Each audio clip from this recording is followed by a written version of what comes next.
Tax की गुत्थियों को सुलझाने के क्रम में हमने चार्टर अकाउंटेंट आशीष नीरज से बात की कि छोटे करदाताओं को सरकार ने कौन कौन से एक्स्ट्रा ऑर्डिनरी छूटें मुहैया कराई हैं। इसलिए बातचीत बेहद महत्वपूर्ण है उन लोगों के लिए जो छोटे करदाता के ग्रुप में आते हैं और वो कैसे इनकम टैक्स का लाभ ले सकते हैं।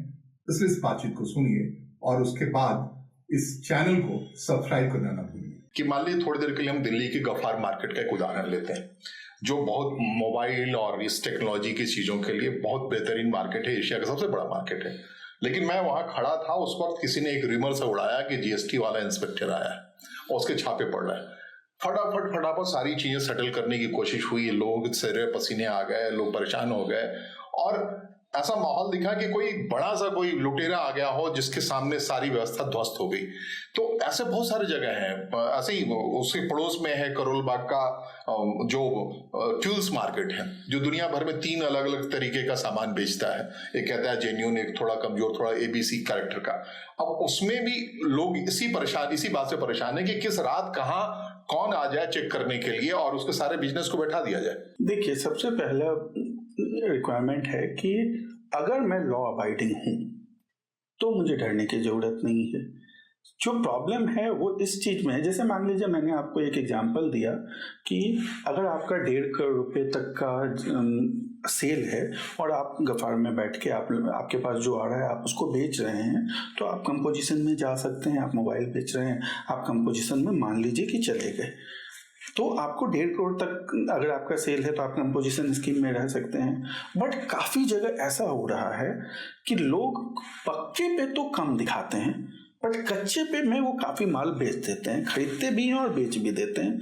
अब सरकार को इस चीज का कैसे पता चलेगा? क्योंकि जो लोग कच्चा और पक्का दोनों का काम कर रहे हैं, पक्के पे तो वो 1% टैक्स दे रहे हैं या 18% टैक्स दे रहे हैं, कच्चे पे वो टैक्स नहीं दे रहे हैं, तो सरकार को ये कैसे पता चलेगा? तो सरकार के जो ऑफिसर हैं उनका काम है कि वो फील्ड में भी जाएं और वेरिफिकेशन करें। तो अगर मान लीजिए मेरा एक दुकान है और मेरे दुकान पे मैंने सपोज 10 लाख रुपए का जो या 1 करोड़ का जो माल रखा हुआ है, उसमें मैंने अगर पूरे 1 करोड़ रुपए का जेन्युइन माल जो अगर पक्के बिल के साथ रखा हुआ है, तो जीएसटी 1 ऑफिसर भी आएगा या 5 ऑफिसर भी आएगा तो मैं नहीं डरूंगा। मगर मान लीजिए कि मैंने 60 लाख रुपए का तो पक्के का माल रखा हुआ है, 40 लाख रुपए का कच्चे का माल रखा हुआ है, तो फिर जीएसटी ऑफिसर के आने की भनक लगते ही मैं अपना दुकान बंद करूंगा, क्योंकि मुझे पता है कि अगर मेरे कच्चे का माल पकड़ा गया तो मुझ पे पेनल्टी भी लगेगी, मुझे इंटरेस्ट भी लगेगा। तो भय ज्यादा उन लोगों के बीच में है जो टैक्स की चोरी कर रहे हैं या जिन्हें टैक्स के सरल नियमों के बारे में पता नहीं है। मान लीजिए एक छोटा व्यापारी है, मुझे नहीं लगता कि हर व्यापारी में अगर 1.5 करोड़ रुपए मैंने कंपोजिशन बोला यानी 10 लाख 12 लाख रुपया महीना हो रहा है, तो कितने सारे ऐसे व्यापारी हो सकते हैं जिनका 7-8 लाख या 5 लाख रुपया महीने का सेल हो रहा हो। तो वो अगर उन्हें नहीं पता है तो वो कंपोजिशन स्कीम ऑप्ट करके मात्र 1% जीएसटी देके शांति के साथ अपना बिजनेस कर सकते हैं। कोई भी जीएसटी ऑफिसर आए उसको वो सारा चीज दिखा सकते हैं। तो कहीं कहीं अज्ञानता के विषय से भी प्रॉब्लम हो रही है और कहीं कहीं जो टैक्स चोरी करना चाहते हैं वो इसलिए अपना वो दुकान वगैरह बंद कर देते हैं ताकि उनका कच्चे का माल पकड़ा ना जाए। एज ए चार्टर अकाउंटेंट, आप क्या सलाह देने चाहते हैं? 3 स्लैब के लोग हैं इस देश में, बड़े उद्योगपतियों को, मध्यम दर्जे के उद्योगपतियों को और जो निम्न दर्जे के उद्योगपतियों, मुझे लगता है इस बातचीत से उनके लिए कोई मैसेज तो जाना चाहिए। देखिए, जो अगर मैं शुरू से नीचे से स्टार्ट करूं तो मेरे ख्याल से अभी पिछले 4-5 वर्षों में सरकार ने जो छोटे व्यापारी हैं, छोटे करदाता हैं, उन सब के लिए, छोटे और मध्यम वर्गीय करदाताओं के लिए बहुत तरीके की अलग अलग तरीके की सरकार स्कीम लेके आई है, जिसमें आप पूरे लॉ को अच्छे से मानते हुए बहुत कम टैक्स देके या नहीं के बराबर टैक्स देके आप बहुत अच्छे तरीके से एक कंप्लायंट सिटीजन के तरह आप अपना बिजनेस चला सकते हैं। जैसे मान लीजिए मैंने एक आपको एग्जांपल दिया था कंपोजिशन का। मान लीजिए कि मैं एक दुकानदार हूँ, 1.5 करोड़ का मेरा सेल है, मैं कंपोजिशन पे चला गया, मुझे सिर्फ 1% जीएसटी उस 1.5 करोड़ पे देना है। कंपोजिशन शब्द का थोड़ा खुलासा। कंपोजिशन स्कीम एक नॉर्मल टैक्स पेड होता है जीएसटी में, एक कंपोजिशन टैक्स पेड होता है। तो अगर मान लीजिए कि मेरा 1.5 करोड़ तक का सेल है तो मैं कंपोजिशन स्कीम में जाता हूँ। मान लीजिए मैं कंपोजिशन में चला गया तो 1.5 करोड़ रुपए मुझे 1% टैक्स जीएसटी देना है। सालाना हम 1.5 करोड़ रुपए अगर कमा रहे हैं एक उसके अंदर कमा रहे हैं, 1.5 अंदर, तो सिर्फ 1% मुझे जीएसटी दे करके राहत मिल सकती है। हाँ, 1.5 करोड़ तक अगर आपकी सेल है तो आप 1% जीएसटी दीजिए और आप जीएसटी के कंप्लायंट हो जाएंगे। इनकम टैक्स की बात करें, 44AD है। 44AD में अगर के रूल के अनुसार अगर आपका नॉर्मल टर्नओवर 2 करोड़ तक और अगर ऑनलाइन सिर्फ है तो 95% ऑनलाइन है तो 3 करोड़ तक ये लिमिट बढ़ा दी गई है। अगर आपका है तो आप ऑनलाइन वाले पे 6% इनकम डिक्लेयर कर दीजिए और जो कैश वाला है उस पे 8% डिक्लेयर कर दीजिए। सरकार आपसे बाकी खर्चों से रिलेटेड डिटेल नहीं मांगेगी। इसको 44AD कहते हैं। अच्छा, ऑनलाइन व्यापार करने वालों के लिए 44AD है, जिसमें कि सिर्फ उनको 6% तो टोटल जो ऑनलाइन सेल के दिखा रहे हैं वो उस पे वो ऑनलाइन, सिर्फ ऑनलाइन नहीं, आपका ऑनलाइन रिसिप्ट है। मैं आज एक दुकान में बैठा हुआ हूँ मान लीजिए और मैंने 1 करोड़ रुपए का सेल किया या सपोज 1.5 करोड़ रुपए का सेल किया। 1.5 करोड़ रुपए में मान लीजिए कि 1 करोड़, आजकल अधिकतर लोग ऑनलाइन QR कोड के माध्यम से डिजिटल पेमेंट भी कर रहे हैं। ऑनलाइन भी है और डिजिटल पेमेंट से। यहाँ ऑनलाइन का मतलब मेरा है कि आपके बैंक में वो पैसे आ रहे हैं। अच्छा जी, ठीक है। तो मान लीजिए कि मेरा 1.5 करोड़ रुपए का सेल है, उसमें से 1 करोड़ 20 लाख रुपए का सेल तो मुझे ऑनलाइन मेरे बैंक में आया और सपोज 30 लाख रुपए का मेरा कैश सेल है। तो सरकार कहती है इस 1 करोड़ 20 लाख पे आप 6% प्रॉफिट डिक्लेयर कर दीजिए और 30 लाख पे 8% प्रॉफिट डिक्लेयर कर दीजिए। अगर आप वो प्रॉफिट डिक्लेयर कर देते हैं, ठीक है, मान लीजिए मैं टोटल को 8% भी मान लेता हूँ तो 1.5 करोड़ पे 8% यानी कि आपका 12 लाख शायद है, जो भी है। हाँ, तो आपको 1.5 करोड़ पे मान लीजिए 8%, आपने 12 लाख रुपए आपका प्रॉफिट डिक्लेयर हो गया। अब जो अभी नया बजट आया है जी, इस बजट में 12 लाख तक के इनकम वालों के लिए कोई टैक्स नहीं है। इसमें 12 लाख वाले में तो बड़ा इंटरेस्टिंग है कि विपक्ष में बड़ी तहरीर हो रही है, राघव चड्ढा बोल रहे हैं कि ये तो झांसा है। ये क्या है? सबसे पहले चाहिए कि इंडिया में इनकम टैक्स का स्लैब रेट है। आप जो मान लीजिए अभी जो न्यू टैक्स का प्रोविजन आया है उसके अनुसार 0 से 4 लाख रुपए तक अगर आपका इनकम है तो आपको कोई टैक्स नहीं बनता है।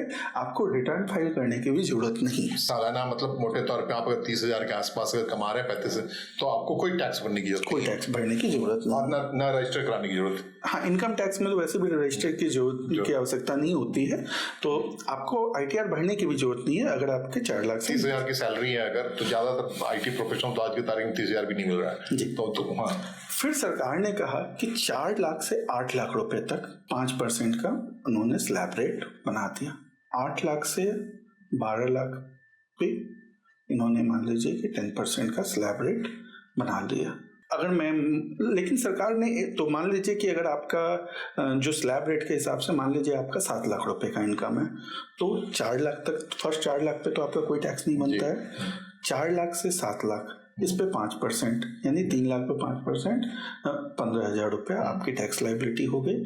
आपका 7 लाख रुपए इनकम पे 15,000 की टैक्स लाइबिलिटी है। बट सरकार ये कहती है, अभी नए बजट में इन्होंने कह दिया कि ये जो 15,000 रुपये है इस पे हम आपको 87A का रिबेट दे देंगे, यानी कि आपकी इनकम 7 लाख है तभी भी हम आपको कोई टैक्स नहीं लेंगे। 87A क्या है? 87A एक रिबेट है, यानी टैक्स की छूट। अच्छा। यानी आपका 7 लाख पे स्लैब रेट के हिसाब से 15,000 का टैक्स बना, बट सरकार कहती है चूंकि आप 12 लाख से नीचे इनकम वाले हैं तो आपका ये पूरा टैक्स हम ये टैक्स माफ कर देंगे, क्योंकि आप छोटे करदाता हैं। छोटे करदाता को राहत देने के लिए मान लीजिए आपकी इनकम 12 लाख रुपए है तो 12 लाख पे आपकी 60,000 रुपए की टैक्स लाइबिलिटी बनती है। बट सरकार यहाँ पे भी आपको कहती है कि 12 लाख तक इनकम है तो इस 60,000 का जो आपका टैक्स लाइबिलिटी है उसको 87A के रिबेट के माध्यम से हम माफ कर देंगे। ठीक है, तो लेकिन आपको बताना होगा ना सरकार को क्या? हाँ, आपको सरकार को बताना होगा कि मेरी इनकम 12 लाख रुपए है, 12 लाख पे ये टैक्स बनता है। वो अगर आप ITR का जो फॉर्म है उसमें जैसे ही आप 12 लाख का इनकम डालेंगे आपकी टैक्स लाइबिलिटी नील बन जाएगी। ठीक है, तो सरकार ने कहा कि 12 लाख तक ये देखिए ये छूट किसको दिया गया है, जो निम्न और मध्यम वर्ग के लोग हैं। सरकार सबको छूट नहीं दे सकती। ठीक है, तो इन्होंने, सरकार ने पहले ये लिमिट 7 लाख रुपए था उसको बढ़ा के 12 लाख कर दिया गया। तो यानी 12 लाख तक अगर आपका इनकम है उस पर 60,000 टैक्स बनता है, उस पर सरकार 87A का रिबेट दे देती है। बट उससे जो ऊपर आय वाले लोग हैं उनसे सरकार टैक्स लेने की बात करती है। लेकिन यहाँ पे भी एक मार्जिनल रिलीफ का एक कॉन्सेप्ट आया है जो कि कुछ लोगों को नहीं पता है। मान लीजिए कि, और अच्छा मान लीजिए पहले तो मैंने जो 12 लाख बोला वो आफ्टर स्टैंडर्ड डिडक्शन है, तो अगर आप सैलरीड एम्प्लॉय हैं तो आपको 75,000 का स्टैंडर्ड डिडक्शन भी मिलता है। अगर तो यानी कि मैं अगर सैलरीड एम्प्लॉय हूँ, मुझे मेरी कंपनी से 12,75,000 मिल रहा है, तो 12,75,000 लेस 75,000, 12 लाख, उस 12 लाख पे टैक्स 60,000, जो 60,000 का रिबेट मिल जाएगा, यानी 12,75,000 हमें मिल रहा है सैलरी ऑफिस से, तो हमें मतलब कोई टैक्स नहीं देने की जरूरत है। बट मान लीजिए कि आपकी टैक्स आप मान लीजिए कि आपकी इनकम 12,10,000 रुपए हो गई, तो 12,10,000 रुपए अगर हो गई तो यहाँ पे भी एक सरकार ने एक और छूट दिया। उन्होंने कहा कि ठीक है 12 लाख तक वालों को तो हमने कह दिया, बट कुछ लोग ऐसे हो सकते हैं जिनका थोड़ा सा सिर्फ इनकम बढ़ा, 12 लाख से इनकम 10,000 रुपया बढ़ गया, तो क्या उनको पूरे 60,000 और प्लस 1,500 यानी 61,500 क्या उनको टैक्स देना पड़ेगा? नहीं। तो वहां पे भी सरकार ने कहा कि अगर 12 लाख से ऊपर है, आफ्टर स्टैंडर्ड डिडक्शन की बात कर रहा हूँ, बट 12,70 से नीचे है, तो आपकी जो टैक्स लायबिलिटी बनती है वो भी आपको पूरी नहीं देनी, आपको सिर्फ उतना देना है जितने से आपका इनकम 12 लाख से बढ़ा है। अगर मैं इसको साधारण शब्दों में कहूं कि आपका अगर 12,10,000 रुपए इनकम है तो आपकी टैक्स लायबिलिटी बनती है 61,500 रुपए। ठीक है, तो यहाँ पे आपको चूंकि ये 12 लाख से ऊपर है तो यहाँ पे आपका पूरा टैक्स माफ नहीं होगा। तो यहाँ पे सरकार क्या कहती है कि आपका 61,500 तो बना, बट आपका इनकम 12 लाख से कितना ऊपर हुआ? सिर्फ 10,000 रुपये इनकम ज्यादा हुआ। सरकार कहती है आप 10,000 रुपये टैक्स दे दो, हम आपसे यहाँ पे आपको मार्जिनल रिलीफ 51,500 का दे देंगे। ये 12,70,000 तक के इनकम वालों के लिए है। तो यानी कि अगर किसी की 30,000 बन रही है और एक्चुअल टैक्स किसी ने मान लीजिए 12,30,000 का इनकम है और उनकी एक्चुअल टैक्स लायबिलिटी सपोज 65,000 रुपये, तो बेसिकली ये छूट मध्यम और निम्न वर्ग के लोगों के लिए है, जो फिर मान लीजिए अगर किसी की 15 लाख रुपए की इनकम है तो उन्हें तो फिर वो प्रॉपर पूरे स्लैब रेट के हिसाब से उन पे टैक्स लगेगा। लेकिन सबसे बड़ा बात है कि इस बजट में सरकार ने नील टैक्स की लिमिट 7 लाख से बढ़ा के 12 लाख की है। भारत के इतिहास में आज तक कभी इतना बड़ा जंप नहीं हुआ। हाँ, जो कि ये दर्शाता है कि सरकार छोटे और मध्यम वर्गीय लोगों को अधिक से अधिक कर में राहत देना चाहती है और लोगों को इसे समझने की जरूरत है। सरकार को भी इस चीज की जरूरत है कि सरकार इसे आसान शब्दों में लोगों तक पहुंचाए। हाँ, ये जो संकट है ना कि चीजें लोगों तक नहीं पहुंच रही हैं। आप प्रचार प्रोपेगेंडा के मार्फत तो प्रचार में बहुत खर्च कर रहे हैं, लेकिन जो इनकम टैक्स है, जीएसटी है, इसके बारे में लोगों को एजुकेट करने के बजाय आपके जो इंस्पेक्टर हैं या जो भी व्यवस्था है वो डरा जा रही है और डराने की वजह से करप्शन है। इसको सरकार को नीचे गिराना चाहिए, ऐसा मानना है आपका क्या? बिल्कुल बिल्कुल, इस चीज से मैं सहमत हूँ कि जो कुछ अधिकारियों की वजह से जो नेगेटिव इम्पैक्ट पड़ रहा है उसे हटाने की जरूरत है और स्ट्रिक्ट होने की जरूरत है। अधिकतर लोग ऑनेस्ट हैं। सरकार को ये कोशिश करनी चाहिए कि जो निम्न और मध्यम वर्गीय लोगों के भलाई के लिए जो टैक्स में प्रोविजंस लाए गए हैं, जो अलग अलग तरीके की छूट दी जा रही हैं, बैंक के माध्यम से मुद्रा स्कीम, इस टाइप से बहुत तरीके की चीज़ों को लाया गया है। तो ऐसी चीज़ें जो छोटे व्यापारियों, छोटे करदाताओं के लिए फ़ायदेमंद है, उसको ज़्यादा उसका एडवर्टीजमेंट करके उसके लिए जागरूक बनाने की ज़रूरत है, ये मेरा मानना है। बहुत बहुत धन्यवाद आशीष नीरज जी।